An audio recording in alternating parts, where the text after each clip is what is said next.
কে শুকুর আলী, তুমি কি করো? গাছে ডলাস কেন?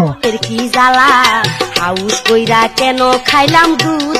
বিয়ার গেরা উঠছে, বিয়ার গেরা উঠছে। তোর আব্বারে কবে বিয়া করাইতো? তুমি কি গাছে ডলালে কি তোর কি গেরা যাইবো? কেন খাইলাম? আমার আব্বার চোখে বাসে না আমি যে যোগ্যমান হয়েছি। বাস তো না কেন? ফারার তো ফুলাফান আছে, বন্ধু বান্ধব আছে, তোর সব ধরে বিয়া করাইছে তোর সামান্য তোরে। অথচ একটা করে ফুটতে আছে তারা করো, কিন্তু তোর কি তোর বাইরের চোখে বাসে না? যা এখন গিয়ে তোর বাপরে গিয়ে খোকা। আমার ভয় করে যে।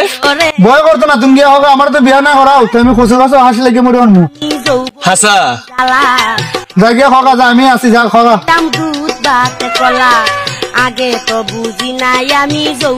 আব্বা তুমি কি করতেছো? হাউস কইরা কাজ করতেছি। দুধ বাতার তুমি কাজ করতেছো? পারলাম না আমি। আমি তোমারে খুঁজে বেড়াইতেছি। কি হইতে রে? রে মেম্বরের পোলা, পোলাপান, গ্রামের পোলাপান সবই বিয়ে করতেছে। রে মেম্বরের পোলায়, আমারে কি তোমার চোখে বাসে না? আমার বিয়া করাইবা না? মেম্বরের এই গোলামের পুত, তোর কি বিয়ার বয়স হইছে? বিয়া করাইতাম আমি, তুই বিয়া শাদী করি নাই। কি কো? তুমি বিয়া না করলে আমি কি আসমান পাইটাইছি? আর আমার কি ডাউনলোড দিছো ইউটিউব তাইকা? তাহলে এখন কি তুমি আমার বিয়া করাইবা না? না রে পুত, আমি বিয়া শাদী করাইতে পারবো না। আমি নিজে বিয়া করছি না, তোরে বিয়া করাই আমি ভাই। আচ্ছা তো যাও, আমি আর তোমারে কমু না। আমার বিয়ে আমি করবো। জায়গা গোলামের পুত।